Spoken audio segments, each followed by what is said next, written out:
At Edward Jones, we believe rich isn't about having life all figured out. It's opening yourself to all the possibilities. That's why your dedicated financial advisor provides long-term planning built around you, meeting you where you are, and helping you get closer to where you want to be. So no matter where you're starting from, you can move forward with confidence. The key to being rich is knowing what counts. Let's find your rich. Edward Jones, member SIPC. Freakonomics Radio is sponsored by Southern New Hampshire University. The best investments are the ones you make in yourself, and no one knows that better than Southern New Hampshire University. With more than 200 online degree programs, no set class times, and low online tuition, Southern New Hampshire University is built to fit your life today and set you up for success tomorrow. Education is an investment. Why not make it a smart one? Apply for free at snhu.edu/Freakonomics. Freakonomics Radio is sponsored by Amica.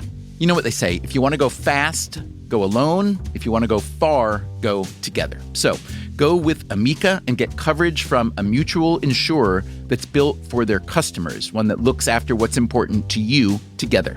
Auto, home, life, and more, coverage that fits your unique needs. Amica helps you protect what matters most. Visit amica.com and get a quote today.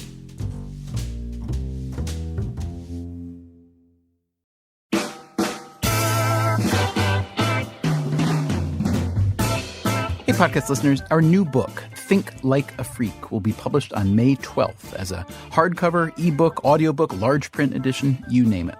And if you pre-order it in any format from any store, you can get the first chapter now delivered to your email inbox. Just go to Freakonomics.com/sneak peek. There's a lot more information at Freakonomics.com, including our book tour schedule. Starts in New York City, where Levitt and I will speak and sign books at Symphony Space and at a Barnes & Noble. We will also visit Washington, D.C., Chicago, Los Angeles, San Francisco, Seattle, London, and the Hay Festival of Literature and the Arts in Wales. Again, all the details are at Freakonomics.com.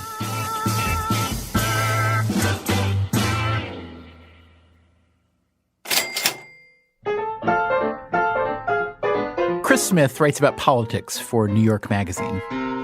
You've been at New York Magazine how many years? Since 1988. Who would you say is the most, let's call it influential mayor in New York City history?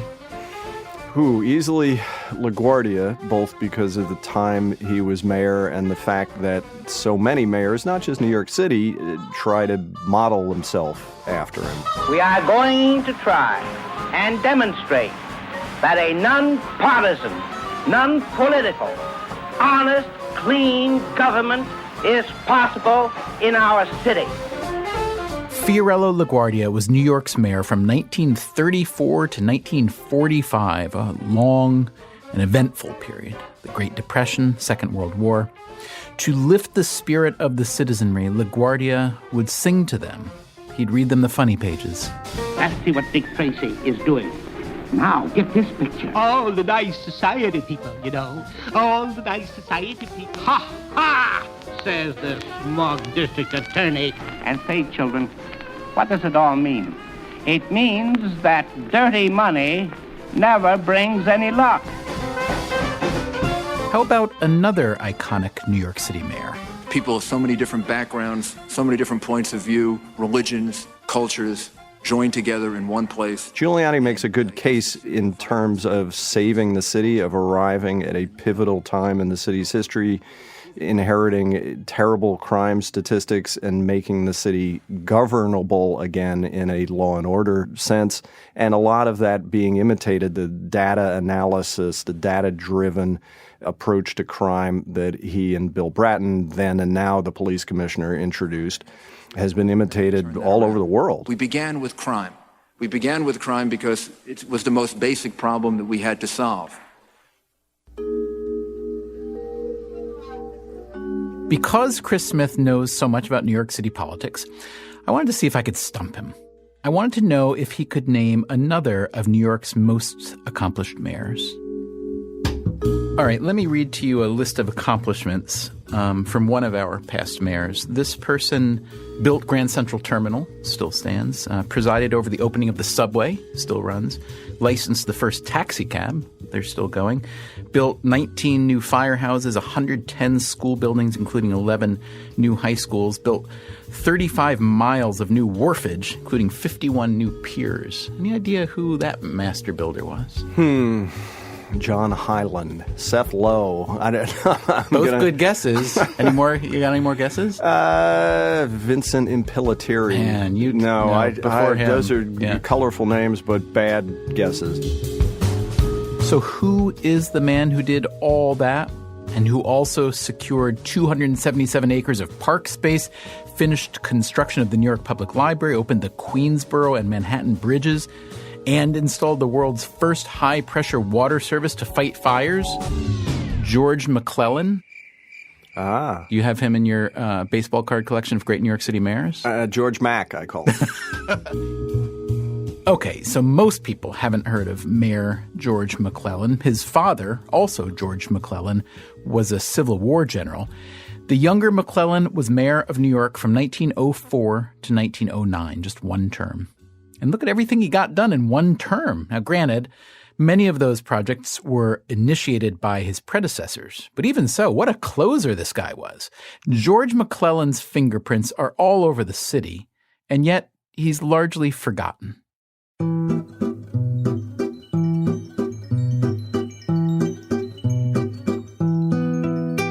Today's program is about mayors, how they get stuff done out of necessity, and yet, unlike certain more visible chief executives, they're often overlooked. Chris Smith tells us that people even underestimate the power of New York City's mayor. Short of declaring war, New York City's mayor has a greater direct influence on more lives than even a president.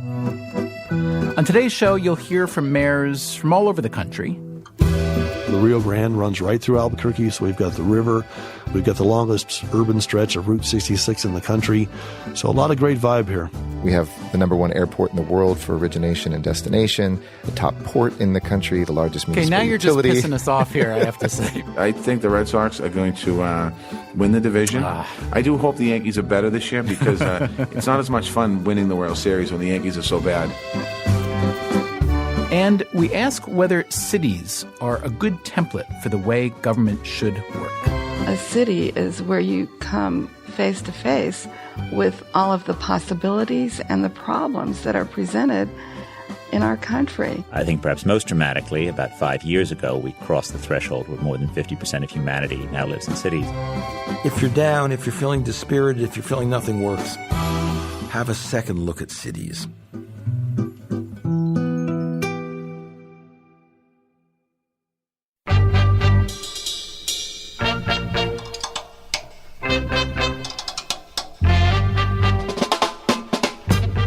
From WNYC, this is Freakonomics Radio, the podcast that explores the hidden side of everything. Here's your host, Stephen Dubner.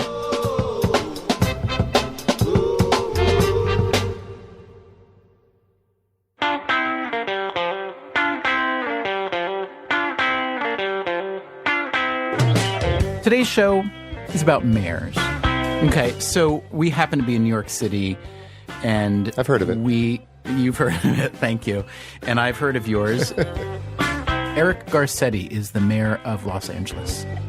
You went to LSE, you are a jazz pianist, a photographer, you are a lieutenant in the U.S. Navy Reserve. So, I mean, I read your qualifications. I have to, please don't take this the wrong way. Aren't you deeply overqualified to be a mayor?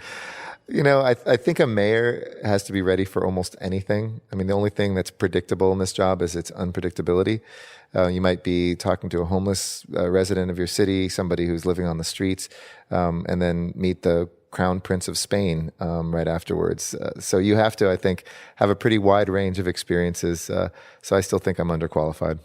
We talked to Benjamin Barber, who's an academic, a political theorist who wrote a book called If Mayors Ruled the World. I understand you may have read the book or no? I just sleep with it right next to me to inspire me. But yes, I know Benjamin well. He's come and visited me out here. Benjamin Barber, I'm a senior research scholar at the City University of New York, professor emeritus at Rutgers University, a political theorist, and an author of 18 books, the most recent of which is If Mayors Ruled the World, Dysfunctional Nations, Rising Cities. In the book, Barber argues that cities are paragons of good governance, potentially at least, and at least compared to nation states, and that is largely due to their mayors. Mayors, Barber says, are inherently bipartisan. They can't afford not to be. And above all else, they're focused on solving actual problems. Mayors, of course, love this book. Mayor Walsh, the first day in office, there's a picture on the front of the Boston Globe. He's sitting with a copy of that book, right in front of him. And Mayor Garcetti has it, Mayor de Blasio has it. Mayors are reading it. It's a great thing. What is it that Benjamin Barber so admires about the modern mayor?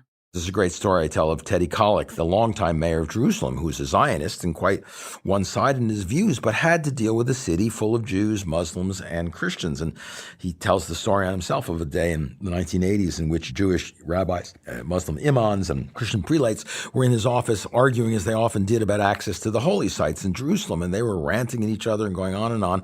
And he finally interrupted them and he said, Gentlemen, spare me your sermons, and I will fix your sewers. And that is a telling, point about what mayors do. They fix sewers. They keep the trains running. They get the snow plowed. They pick up the garbage. And that is their job. So pragmatism is essential. Okay, Mr. Mayor. Yes. Hey, Stephen Dubner, how are you? Stephen, how are you? Marty Walsh became Boston's mayor this past January. I talked to him shortly after his first day in office. So first of all, congratulations. How do you like being mayor so far? My 5 weeks and 1 day have been great. Before he was mayor, Walsh served in the Massachusetts state legislature for 16 years. Tell me something you've learned so far about the reach of the mayor's power that you hadn't quite anticipated. Very different than being a state legislator. Legislator, we process things, we work forward towards an ultimate goal, and by the time we get to a final vote, it's quite a bit. As a mayor, you can make impact immediately. Just one small thing. I was driving down the street and there was a big pothole in the street, on Park Street down the street. I made a phone call and 5 minutes later it was filled. It's kind of where the rubber hits the road. Toni Harp is the new mayor of New Haven, Connecticut. Like Marty Walsh, she spent many years in the state legislature.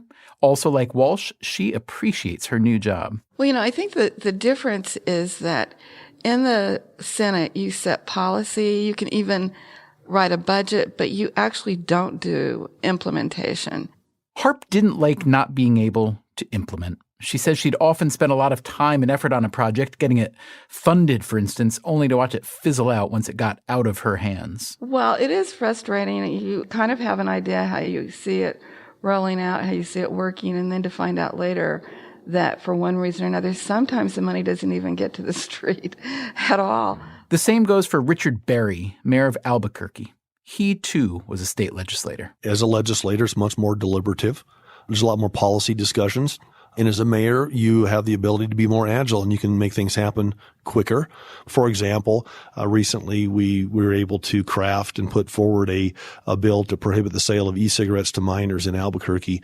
We were able to get that done much quicker because we didn't have to wait for the legislative session and the process that goes with that. So I think the agility is a big part of it. And you can bring initiatives to play and get them implemented quicker, more effectively, and you can do a lot of bold things. There's a reason that mayors love their job, and there's a reason I think people are turning to mayors to get things done because mayors have shown the propensity to get things done.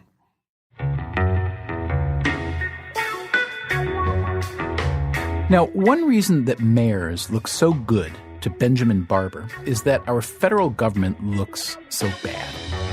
Inert, mired in gridlock, outdated. In his book, he writes that the very idea of the nation-state is anachronistic. It argues that nation-states, even where they work well, even where they're not frozen in time, even where they're not polarized and incapable of taking action, were born in an era of national societies where the problems the world faced were mostly contained by national jurisdictions. As we've argued before on this program, the President of the United States isn't nearly as powerful as many people might imagine or hope him to be. But it goes beyond the straight comparison of president to mayor. As Barber points out, city governments are more nimble even when dealing with complicated issues. Eric Garcetti, LA's mayor, says he's seen this firsthand with climate change policy. The C40 is actually the 40 cities in the world that are combating climate change and doing it probably more effectively than, the G20. I do think that there is going to be an increasingly robust space for cities to talk to each other. I always like to say mayors are just like a band of thieves. We like to steal the very best from one another. I watch what a mayor in London is doing and say, that would be great here. We stopped smoking in LA and then New York did it. There's bike share in New York. We'll steal that and do it in LA. So these things, I think, really are global. Cities are much more nimble. They're ready to act. And they have the platforms to do it in a way that national governments can't.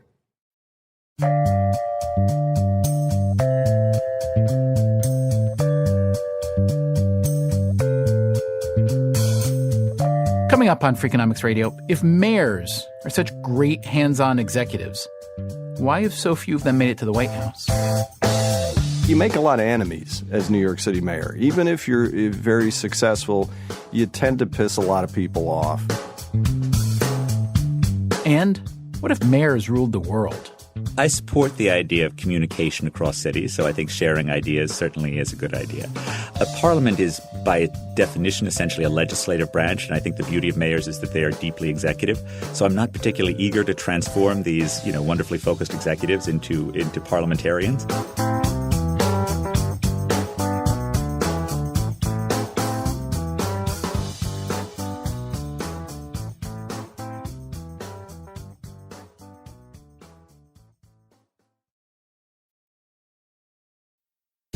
Freakonomics Radio is sponsored by Figure. Did you know that 40% of homeowners own their home outright? If that's you, don't let your equity sit idle. Tap it with a home equity line of credit. Figure, the #1 non-bank HELOC lender in the U.S., helps tap equity you've built in your home so you can do things like tackle a renovation or pay down debt. HELOC is a line of credit secured by your home. You can draw what you need, repay, and draw again. Figure offers a 100% online application. Get approved in 5 minutes and funding in as few as 5 days. It's faster than a bank loan and cheaper than a personal loan. Check your rate today without impacting your credit at figure.com/Freakonomics. This post is sponsored by Figure, NMLS ID 1717824. Figure is an equal housing lender. For more information about their licensing, visit nmlsconsumeraccess.org. Figure's HELOC is subject to credit approval and terms apply. Freakonomics Radio is sponsored by Everpure. Data is crucial to businesses, but managing it can create friction, risk, and manual work. Everpure transforms static data into a living system, intelligent, instantly accessible, secure, energy efficient, and ready to perform. Plus, there is zero downtime for upgrades and maintenance. Whether your data is in the cloud, on premises, or at the edge, Everpure makes data management so simple it feels like second nature. Tame your data chaos with Everpure. Visit everpuredata.com to learn more. Freakonomics Radio is sponsored by Southern Company. The world and its energy needs are always changing. Southern Company's commitment to meeting this demand stays the same. That's because Southern Company believes energy is more than a utility, it's what powers possibilities. So they are looking ahead and investing $80 billion in infrastructure upgrades and are committed to fueling growth in ways that benefit all customers so that reliable and affordable energy is accessible for generations to come. Go to southerncompany.com to learn more. Southern Company, building the future of energy.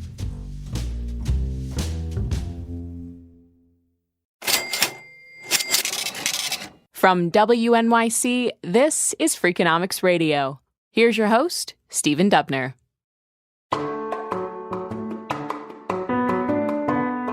Okay, here's a quiz. How many U.S. presidents started out as mayors? 15? 12? How about 3? Andrew Johnson, Grover Cleveland, and Calvin Coolidge. Why so few? Here's Chris Smith again, the political writer from New York Magazine. Probably a couple of reasons that mayors, because they have to pick up the trash and run police departments and do a lot of the quotidian important things, tend to be more focused on managerial qualities than grand visions, the kind of things that play well in presidential campaigns. Campaigns, yeah. Yeah. Second, particularly in the case of New York City mayors, you make a lot of enemies as New York City mayor. Even if you're very successful, you tend to piss a lot of people off. And that baggage, when you take it to a Democratic Party or a Republican Party in rarer instances, just in political terms, I think that's held back a lot of New York mayors. Is it easier to not tick people off as the governor of a state, whether it's New York or elsewhere? I mean, obviously governor's been, Why is that? Both because you're interacting less in the day-to-day lives of your constituents, because you also generally, in major northeastern states certainly, have to balance a lot of different both political and practical desires. Upstate New York, very different than New York City. So that's interesting, just the idea of a characteristic of a mayor, whether successful mayor or not, is someone who inevitably will do things that will upset people because that's the job versus now. But wouldn't you think that it's also a harder job to succeed? I think that even if because the measurables are more measurable in a way? Exactly, yes. You'd think that the traits that make someone successful as a mayor would be incredibly valuable, however, at a state or federal level.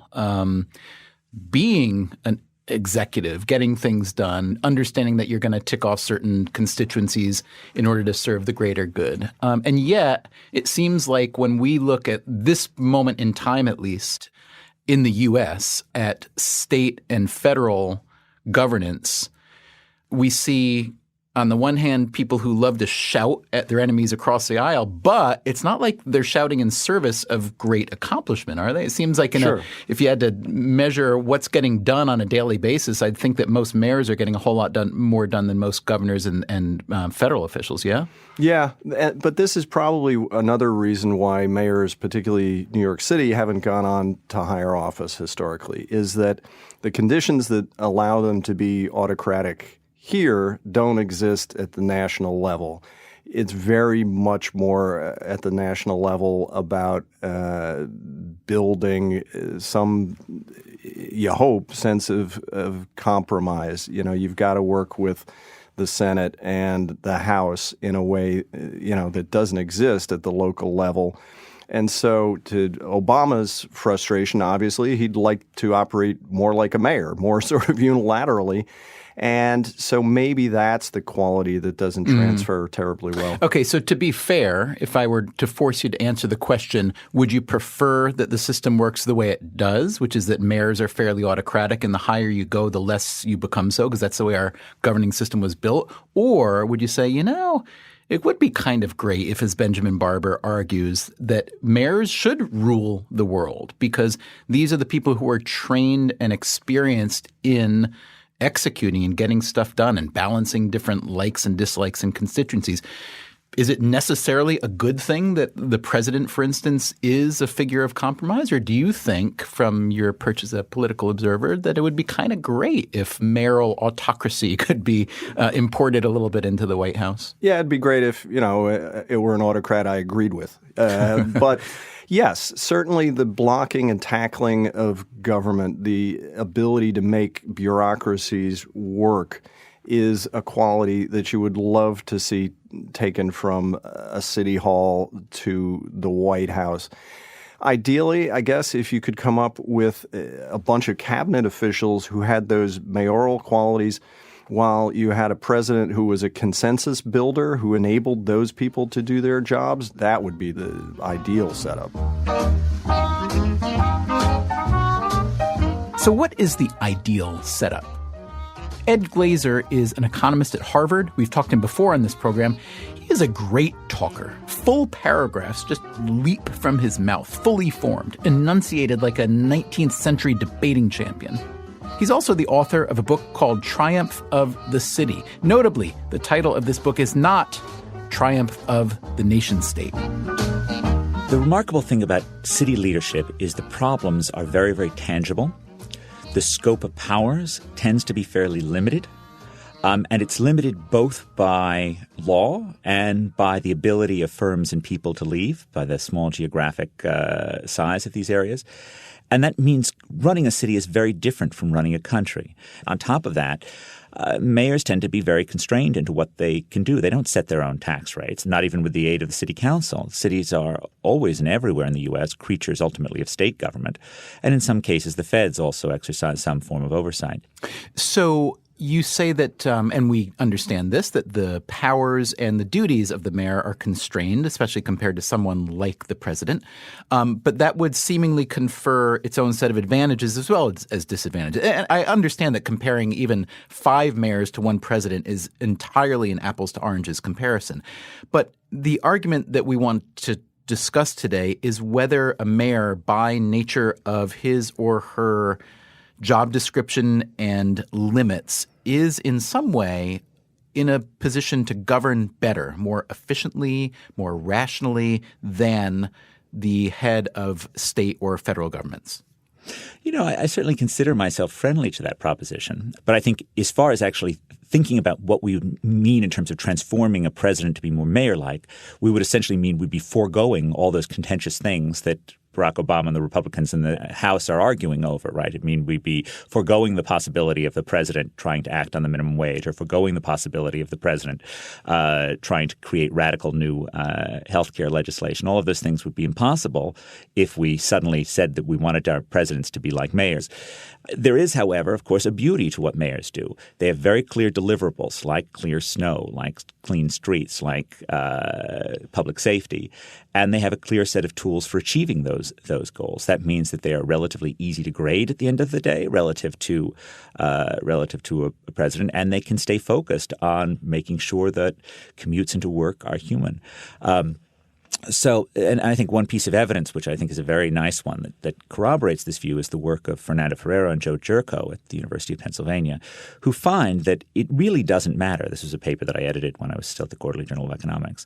It really doesn't matter whether or not a Republican or a Democrat is elected mayor. They seem to do more or less the same thing. And this is, of course, done with a regression discontinuity approach, which just means we're basically comparing cities where 51% of the voters voted Republican with cities in which 51% of the voters voted for Democrats. So they're otherwise pretty identical. And having a Republican or Democrat in office makes very, very little difference at the local level, whereas of course it does at the state level and even more so at the federal government level. And that's precisely because there's no Democratic or Republican way to clean the streets, as the old saying goes. So the book that Benjamin Barber's written, If Mayors Ruled the World, I don't know how familiar you are with the book, or at least its thesis. A bit, certainly. I've read some excerpts of it, certainly. Okay. So I think the attraction of this idea that we're talking that mayors should, quote, rule the world, whether we mean that, metaphorically or in some tiny way, literally, is, the idea that mayors have to be responsible to voters, if for no other reason than that their potential losses are so much more tangible than a federal or state official. So I get that, and I think it resonates with anyone. We all want the people that we elect or, choose hire even to be accountable.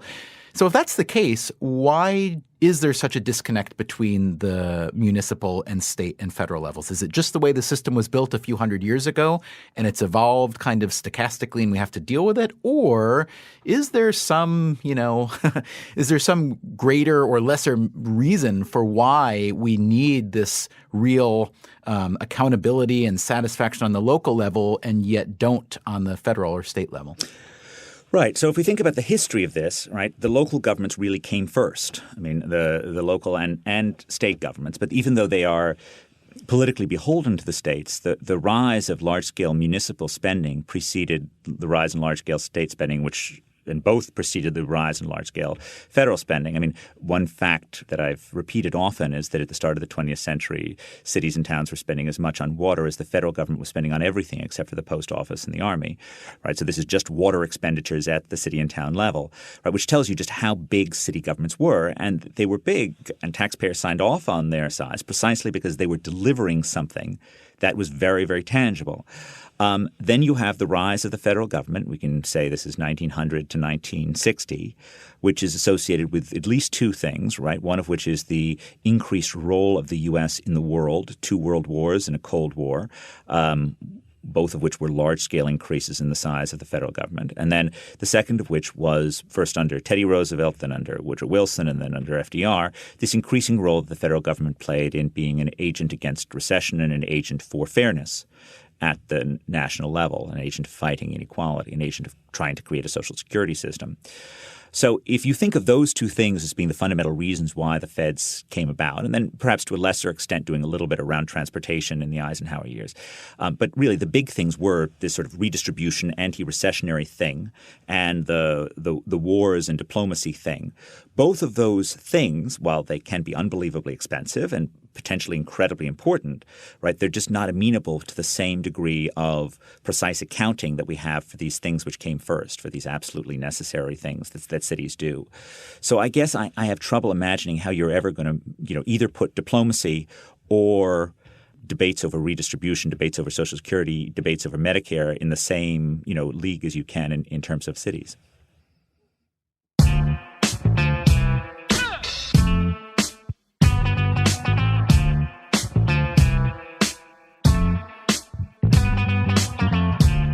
Benjamin Barber, in his book If Mayors Ruled the World, argues that we should create a global parliament of mayors to help solve problems that national governments aren't so good at solving. Ed Glaeser is not so enthusiastic. I support the idea of communication across cities, so I think sharing ideas certainly is a good idea. A parliament is, by definition, essentially a legislative branch, and I think the beauty of mayors is that they are deeply executive. So I'm not particularly eager to transform these, wonderfully focused executives into parliamentarians. But the spirit of having more discussions across cities, particularly to share ideas about how to improve the basics of city government, is certainly a good one. In a way, though, this global parliament of mayors is already happening. As Los Angeles Mayor Eric Garcetti tells us, mayors already get together regularly to swap ideas. Garcetti, like Ed Glaeser, sees cities leading the way, and he thinks that Washington sees that too. Garcetti recently visited the White House with 16 other new mayors. I was one of the few that had been sworn in, but the incoming mayors from Boston, New York, Minneapolis, Seattle, so on and so forth. And I said to the president then, we're looking for a partnership. If this was the 70s and 60s and the urban centers of America were burning, we probably would have come to Washington and said, Washington, please save America's cities. Today, we come as America's cities seeking to save Washington because things are so broken at the national level. We can't afford to be partisan at the local level. People want their snow plowed, their trash picked up, their streets safe. They want to have a chance at a job, a decent place to live. And it's not 3,000 miles away or a few hundred miles away at the state capitol. It's here, it's now. So in that sense, mayors have to rule the world. They have to make that change. If not, you'll get tossed out of office. And at the end of the day, it's more about being a chief executive than kind of a commander-in-chief.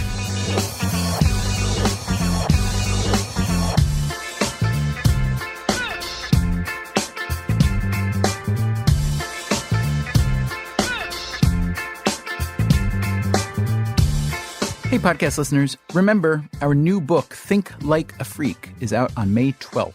If you pre-order it in any format from any bookstore, you can get the first chapter now. Just visit Freakonomics.com/sneak peek.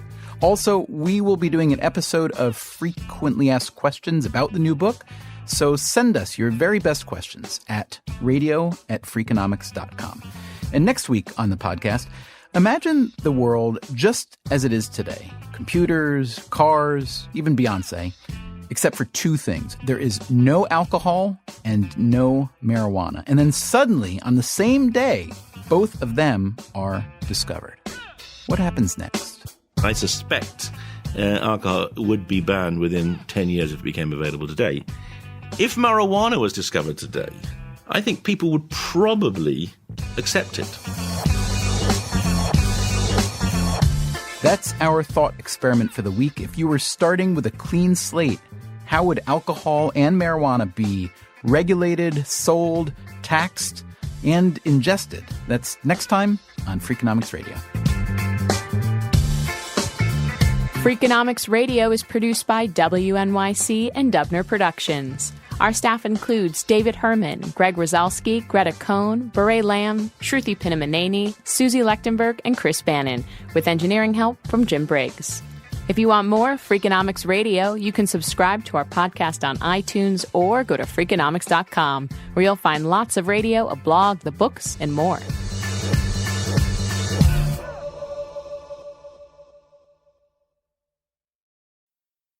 Freakonomics Radio is sponsored by Ozempic. Innovation happens through rethinking what's possible, and when it comes to GLP-1s, Ozempic pill does just that. Learn more about Ozempic semaglutide tablets, 4 and 9 milligrams, by calling 1-833-OZEMPIC or visit Ozempic.com to view the medication guide and ask your doctor what's possible with FDA-approved Ozempic pill. Hi, I'm Angie Hicks, co-founder of Angie, and one thing I've learned is that you buy a house, but you make it a home. Because with every fix, update, and renovation, it becomes a little more your own. So you need all your jobs done well. For nearly 30 years, Angie has helped millions of homeowners hire skilled pros for the projects that matter. From plumbing to electrical, roof repair to deck upgrades. So leave it to the pros who will get your jobs done well. Angie, the one you trust to find the ones you trust. Find a pro for your project at Angie.com. Breathe in. Feel the sense of calm that comes from having up to $300 in overdraft protection with GO2bank. Now... Did you say $300? Yes. Now, back to our breathing. So if I overspend my balance, GO2bank has my back up to $300? Yes. Can we breathe out now? Less worries, more zen, with over $300 in overdraft protection. Tap to open an account today. Eligible direct deposits and opt-in required for overdraft protection. Fees, terms, and conditions apply.